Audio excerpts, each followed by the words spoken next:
An Asian lady was shopping at a Asian grocery store and she side-eyed a white woman being in her space, and she shared the experience, and she was met with immediate backlash from people within her community. I really am a nice person, but I can't stop myself from giving snark to the white people at Asian grocery stores. I'm sorry, I'm not sorry. I can't stop doing it. Like, I just side eye every time I see you there. What are you doing here?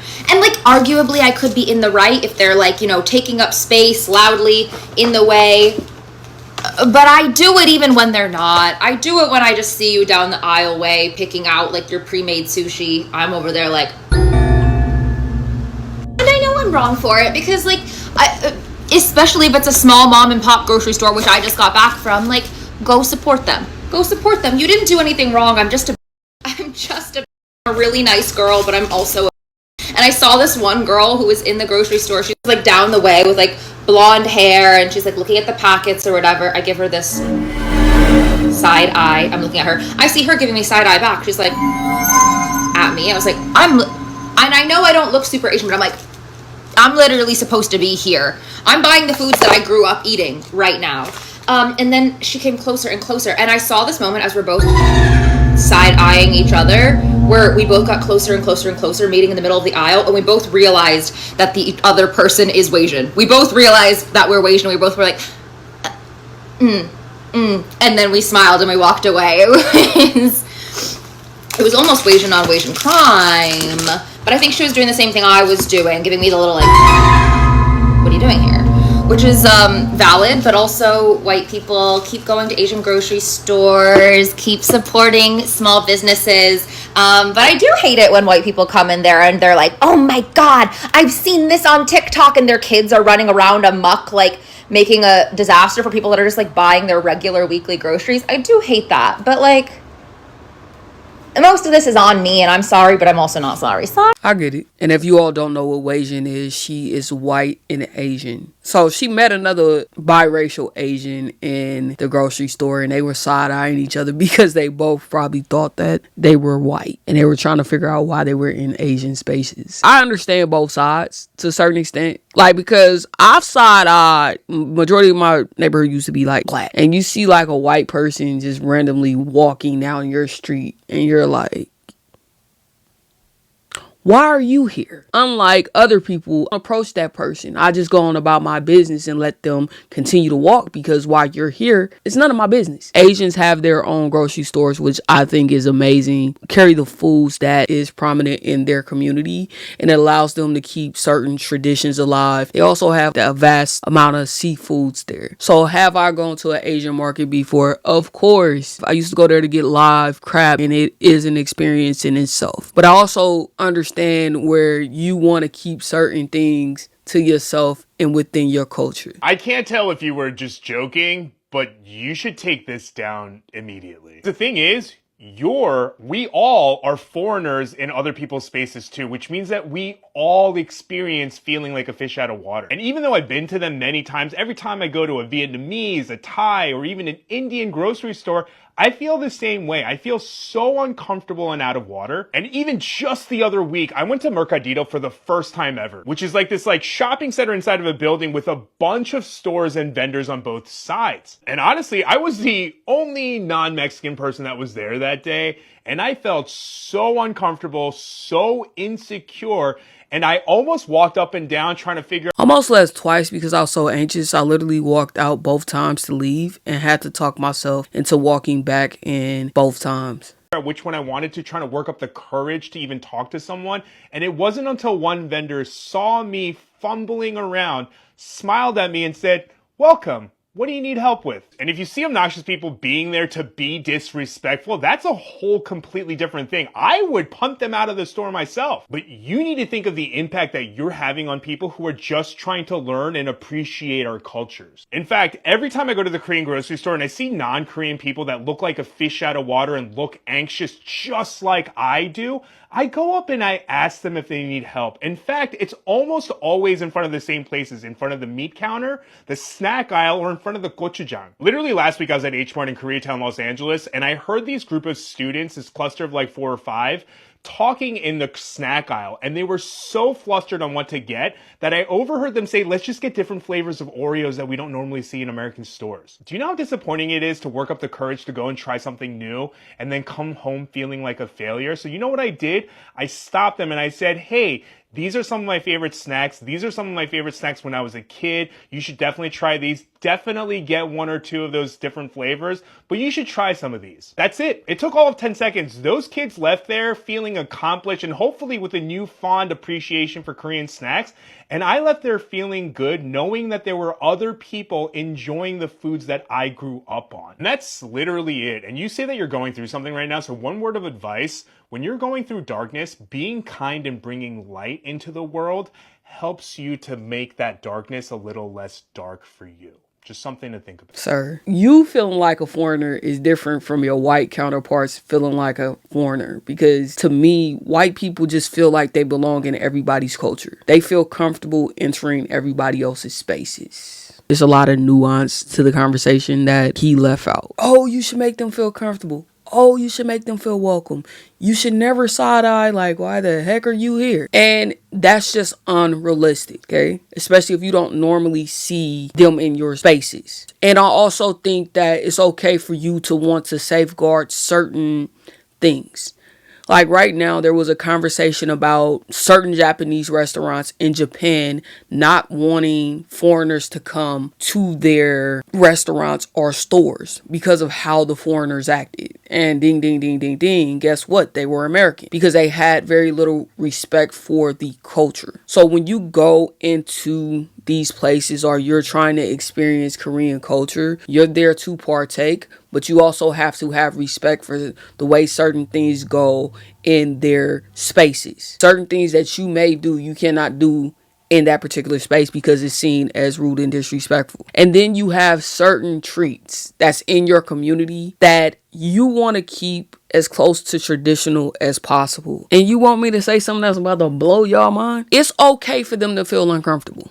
It's okay for them to feel that way. When you enter white spaces, they don't go out of their way to make you feel comfortable. They don't. Some of them are going there to try out the food. Some of them are going there to learn about your culture, and you're opening up about your culture and you're explaining, hey, these ingredients, get this. And this is how you make it. You got to get this one. My mother used this specific brand. Most Koreans use this specific brand because it gives you that taste that has that little kick, but it's still soft. And you're sitting there and you're explaining all of this stuff to them. And they're taking notes and they learn how to cook it. And then, they share this information. And then all of a sudden, that dish that you taught them how to cook becomes theirs. It's a dish that's traditionally yours, but it's theirs now. And they gentrify it. And then you be looking at some of this stuff and you like, dang, this used to be cheap. And now the prices have risen. And now they're sharing your culture like it's theirs. And they're not giving you credit for it. Amanda, how do you know? I know some of you all are on TikTok. Thanksgiving just passed. And there was a popular content creator by Teeny that taught people how to make mac and cheese. It was the type of mac and cheese she was teaching was like a Southern mac and cheese, which was a staple within the Black community. And she was teaching, and it became really popular. So much so that you now had white people going under Black content creators and saying, you need to give Teeny credit because that's her mac and cheese. Not knowing that Teeny got this from the Black community. And then they want to argue with you over something that's a staple in your community.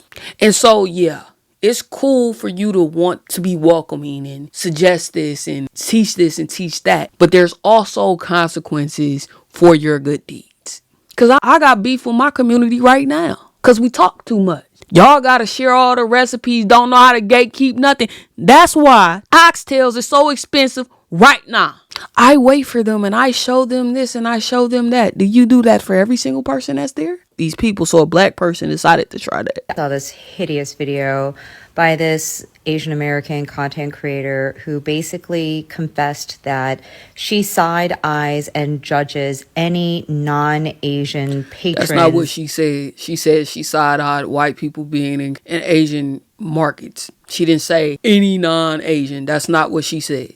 When she goes to whatever version of Asian grocery store she visits. Totally get it if you're side-eyeing someone who's being disrespectful or mocking or, any of the horrible things that we've, of course, seen on the internet when ignorant white people go into a space that's supposed to be a haven for non-white people. But she, specifically said that even when they're not being disrespectful and they're just minding their own business and trying to get a good deal at the Asian grocery store, she's still judging them. I find this content to be so freaking tone deaf and disgusting.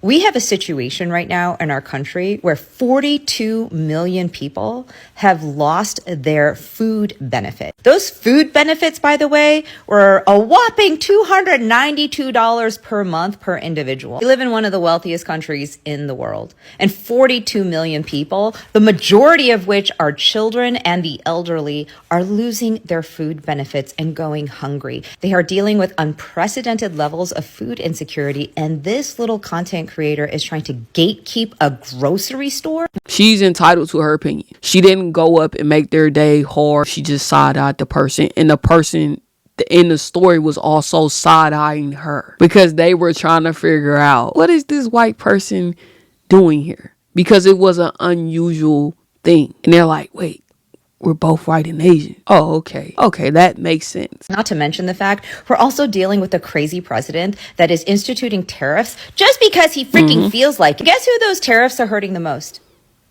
Immigrant-owned businesses. So this influencer wants to weaponize and exploit the legitimate struggle of her ancestors and the ancestors of millions and millions of immigrant families in the United States to deprive 42 million people who are already dealing with unprecedented levels of food insecurity from a grocery store that could actually provide them with cheaper produce than many Western-style Whole Foods and Erewhons. But she also wants to do damage to the immigrant families that actually own these grocery stores. This is when stupid feeds the ego. How is she doing damage to the immigrant families? If a side eye is doing someone so much harm, then they need to go sit on someone's couch. And what's crazy is it was a black lady talking about her experience in the Asian market. And you know who was side eyeing her? It wasn't the Asians there that were shopping. It was the white people that were side eyeing her at an Asian market. Crazy work, right?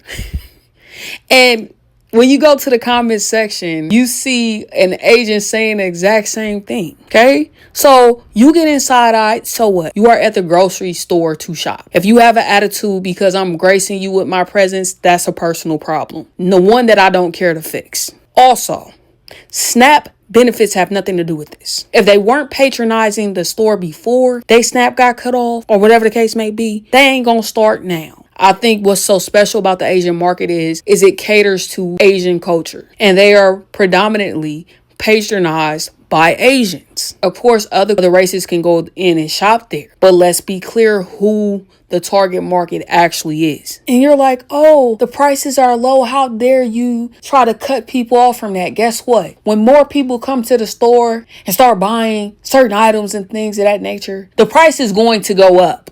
Yeah, a fellow Asian was like, hey, these noodles used to be this. And then it got popularized in a movie. And they start coming there to these Asian markets and buying it up. And then the price has risen. So I'm going to need you to have a tall glass of shut up. But doesn't actually feed anybody else. Oh no. When I get tagged like this, it's rarely for something good. What did you do? I really am a nice person, but I can't stop myself from giving snark to the white people at Asian grocery stores. I'm sorry. I'm not sorry. I can't stop doing it. I just side eye every time I see you there. What are you doing here? And That's not good. Don't do that. There's so much. I don't even know where to start. Couldn't help but notice that you follow me. And if you follow me, you know that I talk about food. I talk about food quite a bit. And the reason I talk about food is not just because I love food, but because I think food is a great unifier of people. If not the great unifier of people. Because somewhere along the line in everyone's life, they have some kind of attachment, some kind of emotional attachment to food. Everybody has a favorite food. Everybody has the last meal that they want to have on earth, or the smell of something reminds them of somebody that they love, or they have memories of having a late night sitting. So many things. I think human beings have general curiosity, for food. And they experience foods, that are new to them. And a lot of that is done at the supermarket. So for you to not welcome people, not just not welcome them, but to actually like deter them, I really don't understand. I'm at the Korean grocery store and I see a non-Korean person in the aisle. I deliberately linger. I linger just a little bit longer just in case they're like, excuse me, do you happen to know if I should use this or that for this particular dish or whatever? I want to be helpful to them because I want them to have the best experience with my food that they possibly. You do that for everybody just because she said I side-eyed. And I really don't like this. Y'all like, oh my gosh. How dare you not make a white person feel comfortable? What? Like, calm down, bro. Them feeling uncomfortable don't mean nothing. So, do you think they care about you feeling uncomfortable in their spaces? No. They want you to feel uncomfortable in their spaces so you don't come back. So, Gia, you got to stop. I intentionally lingered there. Well, guess what? We have somebody waiting for you to come help them. So, Gia, where you at? Why you ain't come pop out and help her? Madeline got doxxed. She had to leave the internet for a week, and then after she came back, every single video on her page is flooded with hate comments. People are straight up hating on her for being half Asian, all throughout her comment section, when there shouldn't have been any drama in the first place. Sujia, Ed, and Korean Vegan basically sicked like 5 million people onto this poor girl just for having feelings about these people coming into Asian spaces. And only one of them has issued an apology, but that hasn't stopped or undone anything that has happened to Madeline over the past week or two. A real apology would look like, hey, how can I compensate you with my time, labor, and money to undo the harm that I have caused you and your family? And then that apology doubled down on saying, food is a great unifier. I still think we can make room for all people, without any mention of how people should be expected to behave when they enter our spaces. And then to bring your Asian daughter into it, oh my god. Madeline got doxxed. She had to leave the internet for a week, and then after she came back, every single video on her page is flooded with hate comments. People are straight up hating on her for being half Asian, all throughout her comment section, when there shouldn't have been any drama in the first place. Sujia, Ed, and Korean Vegan basically sicked like 5 million people onto this poor girl just for having feelings about these people coming into Asian spaces. And only one of them has issued an apology, but that hasn't stopped or undone anything that has happened to Madeline over the past week or two. A real apology would look like, hey, how can I compensate you with my time, labor, and money to undo the harm that I have caused you and your family? And then that apology doubled down on saying, food is a great unifier. I still think we can make room for all people, without any mention of how people should be expected to behave when they enter our spaces. And then to bring your Asian daughter into it, oh my god. God forbid your Asian daughter ever has an opinion on any Asian cultural matters. First thing you're going to do is deny her Asianness? What the f? I kind of knew that there was going to be a fake apology video coming because I made a video about the H Mart Gate subject that had like 2 million views, and I know she saw it. I know she did. There have been many other videos that have gone even more viral than that she had to have seen. I actually thought that maybe she was going to go on her page and start attacking each one of us individually and sicking her 2.5 million people onto us. But then she knew how bad the optics would be of sending mostly white people after a bunch of Asian people just having feelings. And now with this fake apology video, she gets to hold on to her white followers and then say that she tried to make peace with the rest of us. Because so many people of color have unfollowed her, she chose her side. It was the most Uncle Tongue thing I have ever seen. They don't be stealing. Nah. So we got some apologies. And thankfully for us, these people released multiple apologies. We're going to start first with Ed Choi. For the pain that I caused you. I heard that you got doxxed. That's horrible. And I am sorry that my video contributed to that at all. I'm also really sorry that it took me a really long time to hear this feedback. Sure, I've been going through some personal stuff, but in reality, I've been hiding behind my intentions. I was telling myself that I fight for the Asian community every day. I call out white supremacy on a regular basis. And I was even telling myself that the reason I made this video was because of the people of color in the comments saying, well, what about us? And I used that to convince myself that how could I possibly be pandering or creating safe spaces for white people? And I believe this so much that I even ignorantly, without understanding the tone or the context, engaged ignorantly. And I used that to tell myself, how could I possibly be pandering or even creating safe spaces for white people? And I use that to tell myself, how could I possibly be pandering or creating safe spaces for white people? And I believe this so much that I even ignorantly engage without even understanding the context or the tone in ignorant comments. Sir, only thing you have to do is watch the 2-minute video. You have to, it's nuances to it. And a lot of it revolves around white supremacy and how the gentrification and the appropriation of certain things within other people's culture that they claim as their own. It's okay for you to come and engage in my culture. A lot of y'all got that Christopher Columbus spirit. Like, I discovered America. And the people that were already here was like, come on now. You ain't discovered nothing. We've been here. And this is how we operate over here. No! You're savages. You have to operate like this. Oh my gosh. Those aren't French braids anymore. They're called this. Have you all seen Coming to America? This is 50 years down the line. You already knew what you were doing. And I feel like you were okay doing it because you enjoy your proximity to whiteness. And therefore, you feel the need to defend white people automatically. You don't want them feeling uncomfortable. You don't want them having to live in the reality of this may not be cool with these people. These people may not want you in their space. If they want to understand why, that's for them to go get education about. They were side-eyeing each other. And then they realized, oh, we're both Asian. And then they went on about their day, right? That's it. And you shouldn't have posted this, sir. I don't know why you thought that you posting in the unedited version of you filtering through your thoughts was a good idea, but whatever, Ed. And the sad part is, as someone who spent the majority of their teens, and the sad part is, as someone who spent the majority, and the sad part is, as someone who spent their 20s and the majority of their 30s side-eyeing white people everywhere. He had to read his notes, sir. God don't it. This is pathetic.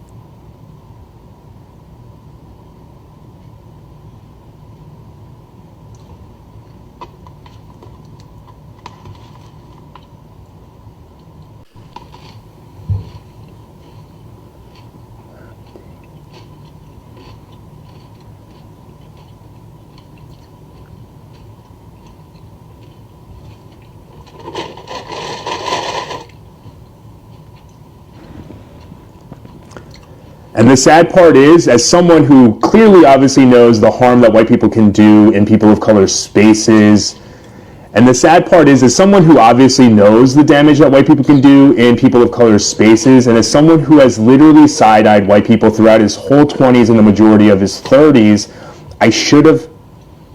And the sad part is, as someone who obviously knows the harm that white people can do in people of color spaces, and the sad part is as someone who understands the damage that white people can do in people of color spaces, and as someone who has side-eyed white people throughout their 20s and majority of their 30s, and uses social media to get out. Bro, just don't. Because you ain't sorry, and it ain't sad. You knew exactly what you was doing. That's it. It's okay. I got the message.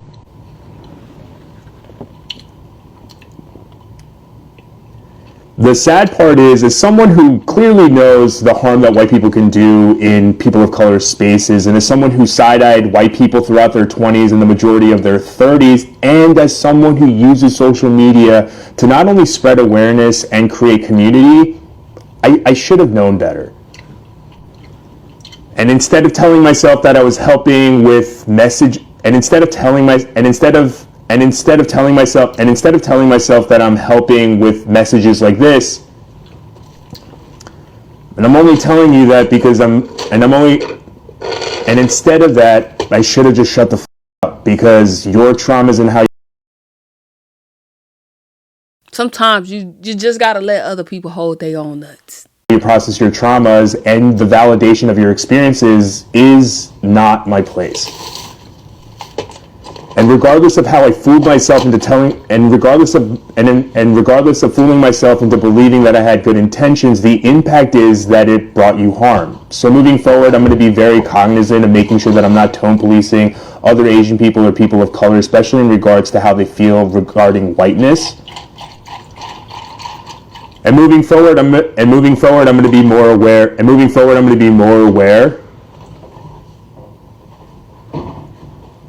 And moving forward, I'm going to be more aware of making sure that I validate other people's experiences instead of thinking that I need to get.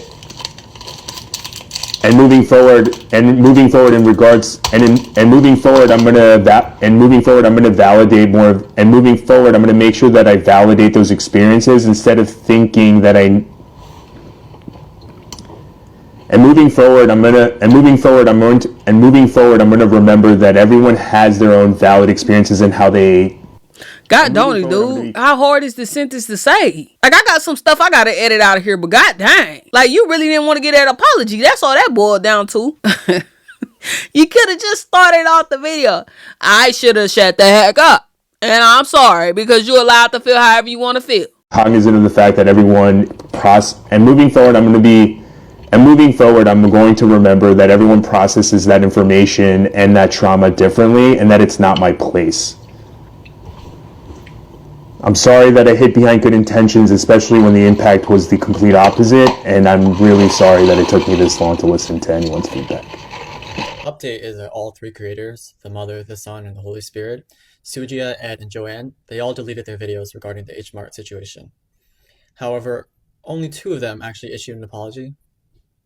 I mean, one, I guess this one doesn't really count, since he accidentally posted it to his story and deleted it 30 minutes later. And I guess the jokes write themselves about this being a generational issue, but I'm gonna ignore that for now. I'm looking forward to hearing your apology, Joanne. As my mother would say before she side-eyes you over the situation, accountability begins with sorry, and then it ends with... Alright, so he did come back and give a genuine apology without any pauses. This is long overdue, but Madeline, I want to apologize to you for bringing harm your way, but also for it taking so long for me to listen to the feedback. Because sure, while I may have been going through some personal stuff, realistically, I've been convincing myself that my intentions were good. So much so that I even ignorantly engaged in the comments without even taking the time to think about the comments' tone, context, and intention. And while the initial... You got to stop lying. You understood the tone, you understood the intention. If you have to convince yourself that you're doing something with good intentions, you know that you are wrong. You just did not care. Intention of my video was for people of color who were also worried about being able to come into Asian spaces or not. By doing so, I completely invalidated your It didn't have anything to do with people of color. I hate this. I hate it when I see it. If the incident is just involving black people, don't add people of color to it. When you done something to my community, you say black people, finish it there. Don't put people of color into it.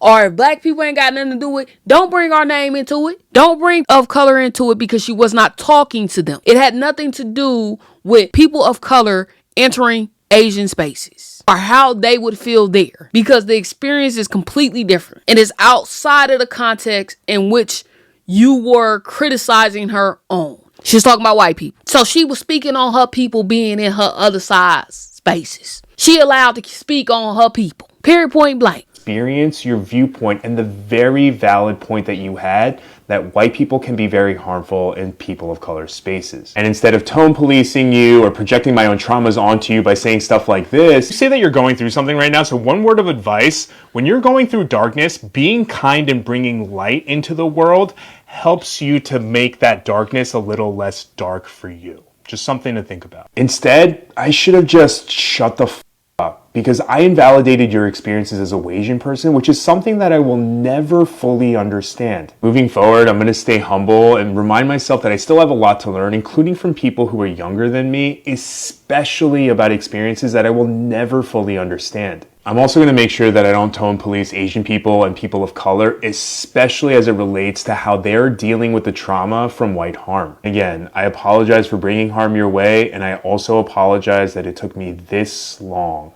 to listen to feedback.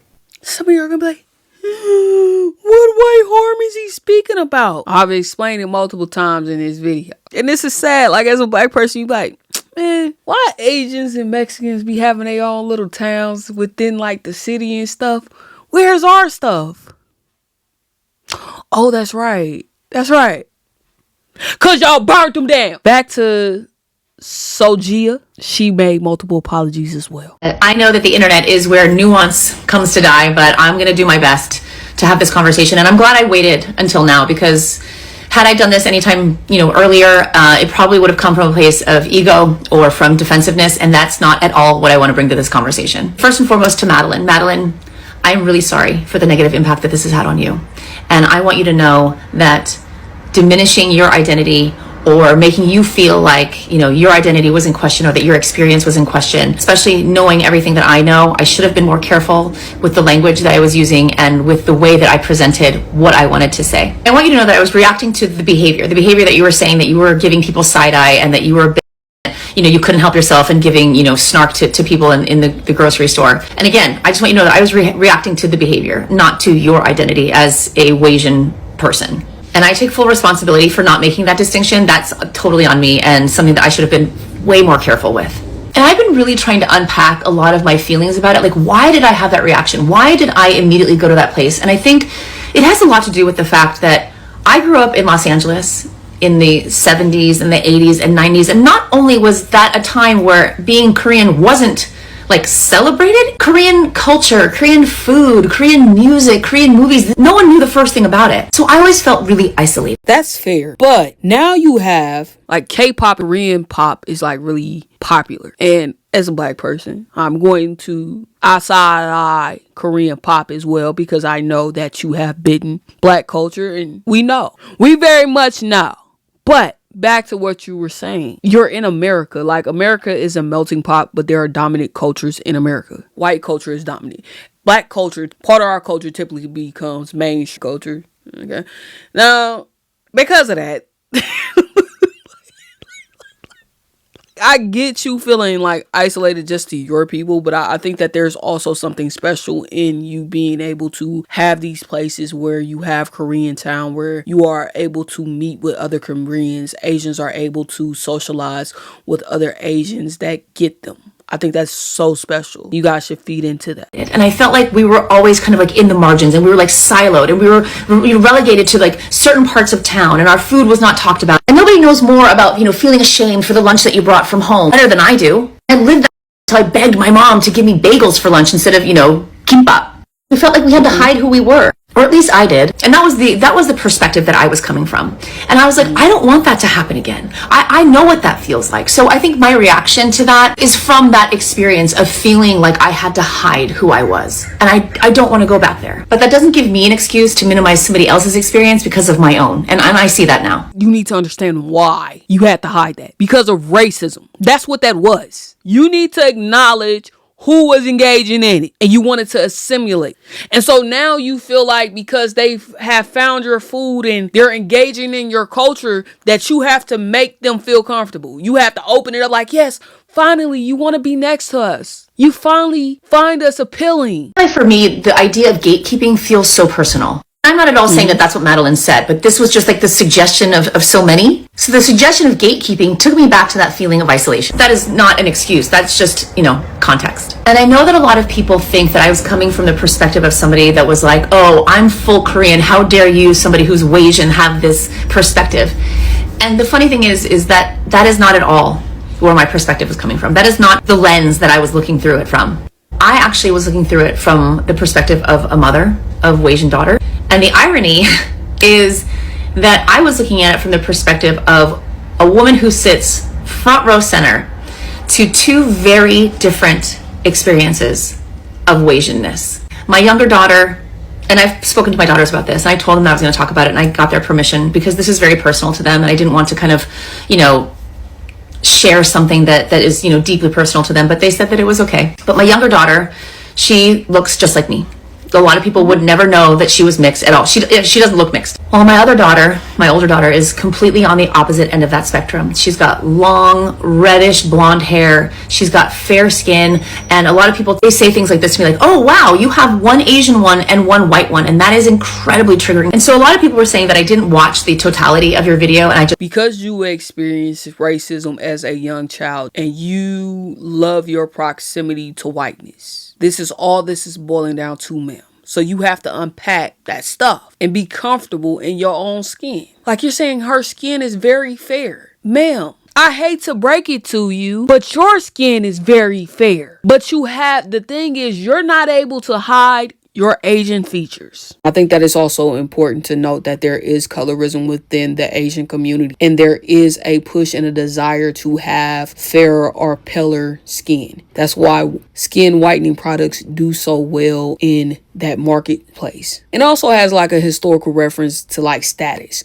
but we're focused on this. Had this knee-jerk reaction, which is actually not true. It was actually the last part of your video that actually prompted me. And so I wasn't actually putting myself in that scenario. I was actually putting my daughter in that scenario. And the thought of her walking around an Asian supermarket and having somebody side-eye her and look her up and down because they think that she doesn't belong there, it does something to me. It does something very personal, because I, even as a full Asian person, am constantly being told that I'm not Asian enough. People are saying it right now. They completely disregard my entire life experience, and they say, oh, she has a white husband, her opinion doesn't count. So I know that feeling of not belonging, and I'm doing everything I can, to help my daughters, navigate through that. And I'm very protective of that because I know how that feels, and I never want them to feel that way. And this isn't to use them as a shield or anything like that. I'm just giving you context as to how and why I felt the way that I did. Okay, ma'am, you're talking about your daughters, right? And you talk about you wanting them to be accepted in Asian spaces. Do you have that same smoke for your daughters not being accepted in white spaces? No. And that's the problem. I always find it odd, like when you have biracial kids, right? Most of the time when they're biracial, especially if they're mixed with black, and you know what they say? Well, you're black. They don't ever say, well, you're white. That's why I am a firm believer of making white people claim they people. You ain't just about to keep one dropping us forever. You gonna claim your folks. I know that one of the big talking points in this entire conversation is that I am pandering to white people. You are. Because I've built my platform, quite literally, calling white people out for their behavior. I have done countless videos talking about appropriation, talking about cultural disrespect, and people, white people being disrespectful, in cultural spaces. So the fact that people are now saying that I pander to white people, even though I have relentlessly called them out for their bad behavior the entire time that I've been here, it is what it is. But for the same reason that I think it's really important to show examples of this bad behavior, I think it's equally important to prioritize when people are being, respectful to cultures and showing real appreciation. And on my platform, I really try to, highlight cultural context and, share immigrant stories. I myself try to model, how to enter spaces that are culturally not mine with humility and respect. And so that's why I try to show that on my platform, contrast those two things. This is what appropriation and disrespect, looks like. Even if you might not think that that's what's happening, that is what's happening. And these are good examples of how, when you're entering a space that isn't yours, how to behave and be, humble and be respectful and be conscious of the people around you. And calling this when it's happening, I'm all for it. Anyone will tell you I am 100% all for it. But treating people, a certain way for simply entering a space before seeing, what their behavior is, I don't know that I can stand behind that. And again, that's not to say that you can't have your feelings about it. And the backlash has been harsh. And I was very resentful and like, you guys, how do you not understand what I've been trying to do this whole time? But I get it now. And I understand the feedback. And I've been listening to all the creators who have been making videos about it and having discussions about it. And I've been really trying to absorb it. It's a lot. And something that I really didn't consider is I saw another creator talking about how our experiences as Asian American people differ so much by our location. And I didn't even think about that as somebody who grew up in Los Angeles as a Korean American. And I didn't think about, people who are like, Asian people in the South or Asian people in the Midwest, and how vastly different their experiences are than mine, and the experiences of Asian people and transracial adoptees. And there are just so many different ways to be Asian American. And that's just something I didn't factor in. And I really only gave my own, perspective, because that's, really all I have. But in retrospect, something, I wish that I had thought about first. I'm going to stand firm in my belief that we should treat people for, who they are, not what they are. And I think that curiosity should be met with guidance and not with shame. And I know that I'm an old bird, but I still want to learn things, and I still want to, understand things. Let me tell y'all something. It's okay for people to have curiosity. It's okay for you to share your culture. But I also think that there has to be boundaries there, and there has to be a certain level of respect that comes with that. Right now, just even as black people, we're learning that we have to gatekeep certain things. It's like, you don't always have to explain certain words. Like, this is how we use this. This means that. Sometimes it's just you need to shut up. Everything is not for everybody. Everybody don't have to understand. And that's okay. And it's okay for other people to know, like, this is not for you. certain traditions that I'm going to pass down, you may see it. That don't mean that you about to be participating in it. It's just not going to happen for you. And it's okay for you to call certain things out if you feel like a person went too far. Me personally, I don't think that Madeline went too far. She expressed her feelings, and because you knew that it may make them feel uncomfortable, you came in and you chastised the person that did it because you want to maintain your proximity to whiteness. Because deep down inside, you spoke about your daughters having 2 different skin tones. So for you had to make sure that you keep certain things in line, because you know that your daughter that has taken after your features will never be fully accepted in the white community. So she has to rely on the Asian community, and you cannot go for them not possibly accepting her. I do feel like, Sojia, you got some self-hate there. Yeah, you do. On a level that is, outside of just whatever my perspective is. And sure, my platform, I most likely will continue to talk about people who are, behaving like a bunch of, but I have to still hold on to the belief that, we can bring people together. And I love to think that food is a great way to do that. And so my final thought on this is, Madeline, again, I'm sorry to you, and I'm sorry to anybody who feels hurt or disappointed by the things that I've said. And, I'm not above learning, and I'm listening. But wait, one final thing for the people who are saying that I'm weird for, lingering, and that's a word that I use, and I should have, been more clear. I'm not saying that I'm stalking people and that I'm following them up and down the aisles of the market. That's not what I mean. So here's a real world example. A little while ago, I was at Fatty Mart, and there were 3 women standing over the refrigeration section looking down at some kimchi, and none of them knew what the differences were between the kimchis. And I heard them talking about it, and I said, hey, this one is a cabbage kimchi and this one is a cucumber kimchi, and these are the differences. And we had a little discussion, and they picked the kimchi that they wanted, and they were on their way. And I like to think that with a little guidance from me, they made a good choice for themselves and enjoyed the kimchi that they took home. So if you think that it's weird to help people in public, I think you're weird. And no, they weren't white women, but I like helping people. It makes me feel good, it makes them feel good, and I'm gonna keep doing it. Well, it has been a day, and it is not even 1 o'clock in the afternoon yet, but I want you to know that I really am committed to learning, and I'm really committed to listening to the voices of people who are straight up calling me out for the things that I'm saying, the things that I'm doing, and I really am taking these things in. And I've watched some videos of people who have, reacted to, what's been going on. And the first video that I saw was of a woman named Yuki. And Yuki is also the mother of a mixed race child. And Yuki, you really shifted my perspective. In your video, you're talking about how in the scenario with Madeline, I put my daughter in the situation as the other person receiving the side eye from another Asian person. And, from that perspective, I'm like, how dare you, judge my daughter and determine whether or not she's Asian enough to be here, based on how she looks, which is, its own thing. But then you said, now look at it from the perspective of Madeline's mother. And I'm paraphrasing all of these things, or at least this is kind of what I took from it. And if you were Madeline's mother and you saw some random Asian lady on the internet with 2.5 million followers telling your daughter how she should act and how she should feel,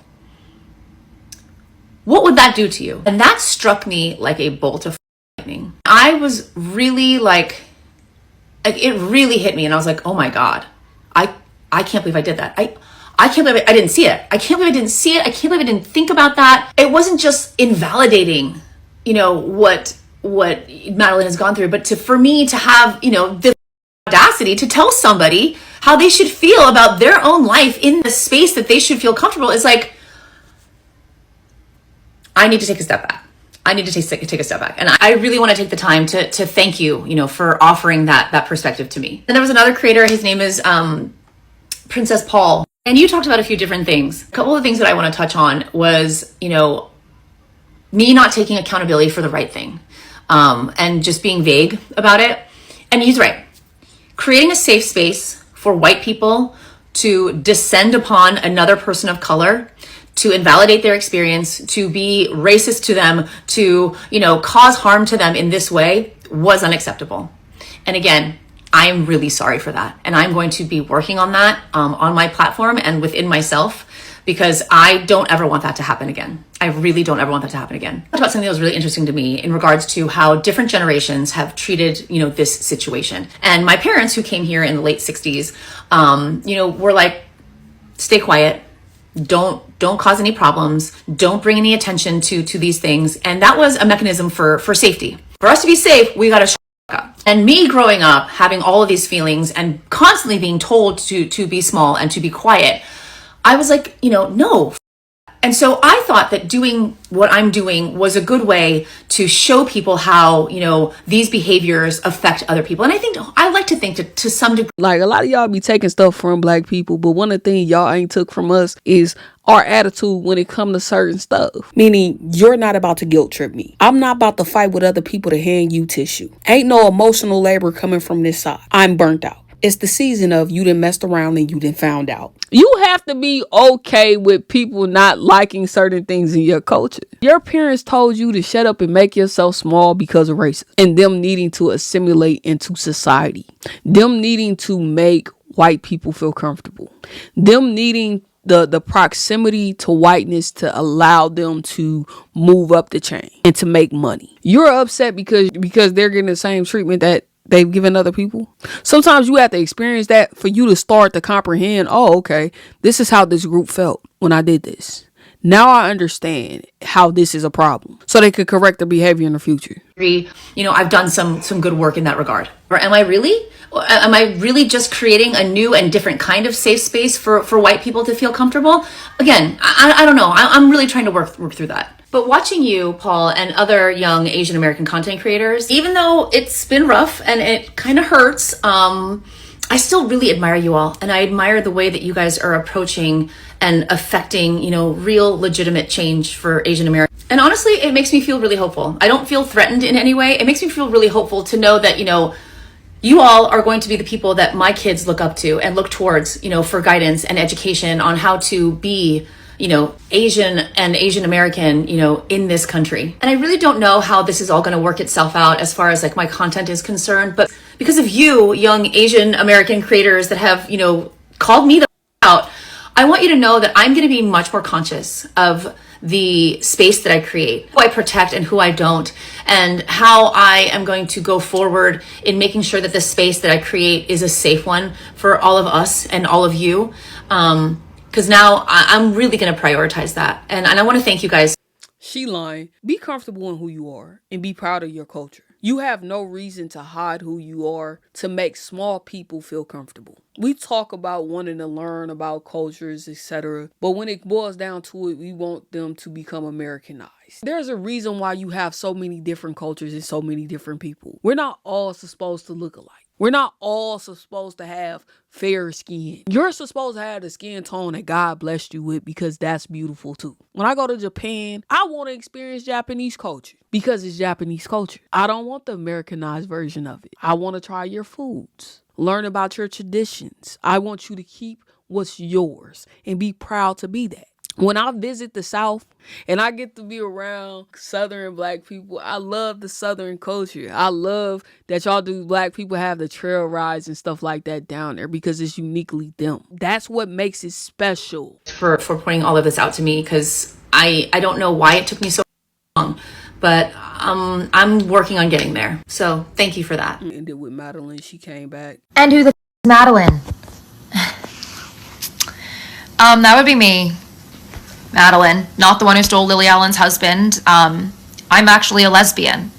A lot of people got that wrong. I'm also Chinese, not Korean. There's so many pieces of me that I feel like want to talk right now. Like there's a piece of me that wants to crank up the dial of my personality and find the funny in this situation because honestly, this has been hilarious. And then there's a part of me that feels very righteous and vindicated and angry that feels like it's finally safe to say how disappointed I am because of what you all did to me. Not you all. I feel safe with you all. You know the you I'm speaking to. And then there's a piece of me that wants to sit earnestly and talk about how grateful I am for the fact that we're having so many important conversations as a community. Hopefully turning the page into greater understanding of what collective liberation means and how all of our struggles interlink with each other. And then I'm like, oh my God, which way should I show up? Should I show up stern? Should I show up funny? Should I show up grateful?